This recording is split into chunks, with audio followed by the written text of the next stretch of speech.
Petite annonce avant de débuter cette vidéo, j'aimerais bien savoir quelle est la pièce la plus rare issue de votre collection de jeux vidéo. Si vous désirez participer à ce petit jeu, eh bien n'hésitez pas à poster une photo de votre pièce la plus rare avec un petit bout de papier où est inscrit votre pseudonyme et vous me postez ça soit sur Twitter en utilisant mon hashtag Kirby54VGR ou alors sur Instagram en utilisant mon hashtag, une nouvelle fois Kirby54VGR.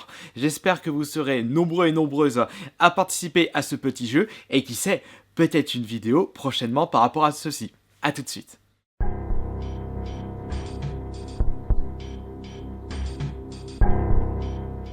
Salut tout le monde, c'est Kirby54 et je vous souhaite la bienvenue pour cette petite vidéo de test de console rétro gaming. Dimanche dernier, lors de ma petite visite au vide-grenier, j'ai pu m'acheter deux consoles rétro, qui n'est autre qu'une Super Nintendo ainsi qu'une PS1.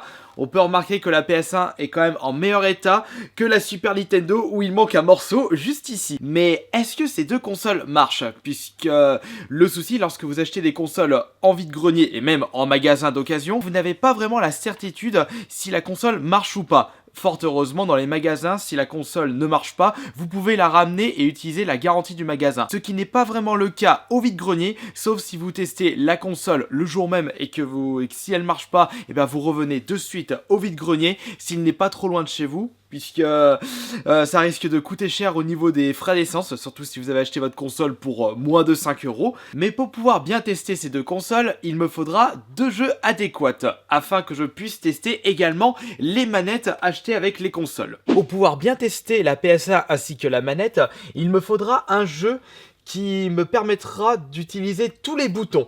Et pour cela, le meilleur exemple restera un jeu de combat. Et pourquoi pas vous remémorer des souvenirs avec un très célèbre jeu de combat de la PS1. Et pour moi, cet exemple sera parfait. On va tester la PS1 avec Tekken 3. Même topo pour la Super Nintendo. Et il faudra que je choisisse un bon jeu de combat pour pouvoir tester tous les boutons de la manette Super Nintendo. Et j'en ai un en tête. Non, j'ai pas envie de faire Street Fighter. J'ai plutôt envie de faire un... Le voilà, ah bah nickel. On va utiliser ce jeu comme exemple pour pouvoir tester la Super Nintendo ainsi que la manette. Un bon vieux Mortal Kombat 3. Et bien maintenant, on va pouvoir passer aux phases test des deux consoles. C'est en bas que ça se passe. On va débuter avec la Super Nintendo. Maintenant, il me faut les prises, donc câble d'alimentation ainsi que câble Péritel. Et la manette qui va bien avec également. Non, ça c'est la manette PS1. On va la laisser là. Elle a sacrément morflé. Le gars, il a dû la faire tomber de je ne sais quelle hauteur.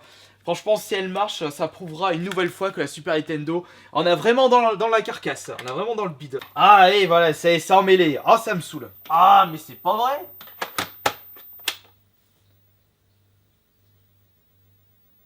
Yes!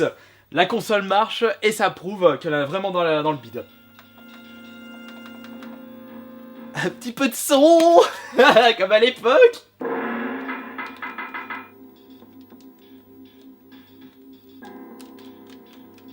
Bon. Non! Non! Non! La manette marche pas, les boutons marchent pas, je me suis fait arnaquer! Ah zut! On va voir si c'est la manette vraiment qui foire. Normalement c'est la manette. Oh, c'est pas vrai! Eh ben voilà, ça devait arriver de toute façon.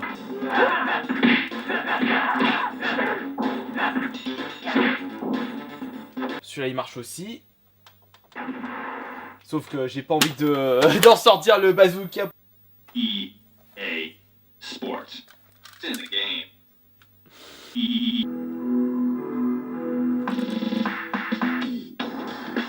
Bon, le FIFA il marche, je pourrais vous proposer un petit Kirby Play prochainement. Et si je me trompe pas, c'est vraiment le tout premier FIFA. Maintenant, on va tester le jeu qui m'intéressait le plus dans le lot, c'est le R-Type.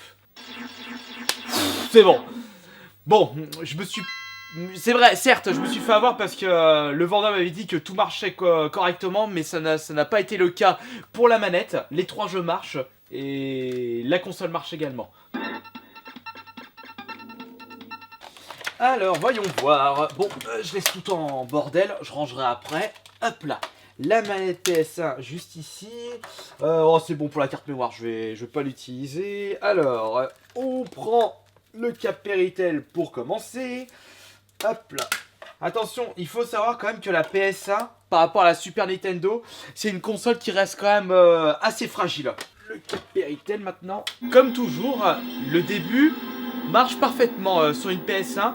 C'est par la suite, pour savoir si la lentille va réussir à lire le jeu.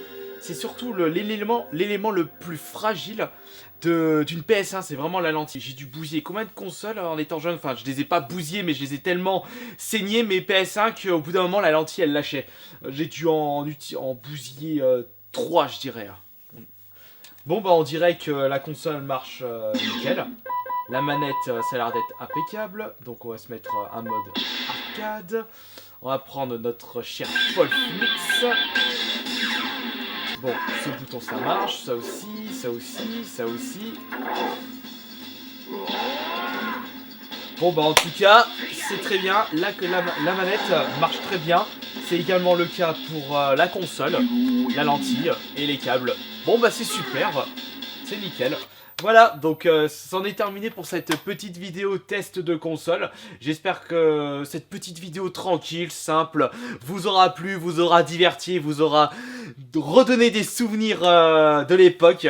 Et je vous dis à demain pour la prochaine vidéo sur ma chaîne YouTube. Merci beaucoup pour votre soutien habituel. À la prochaine.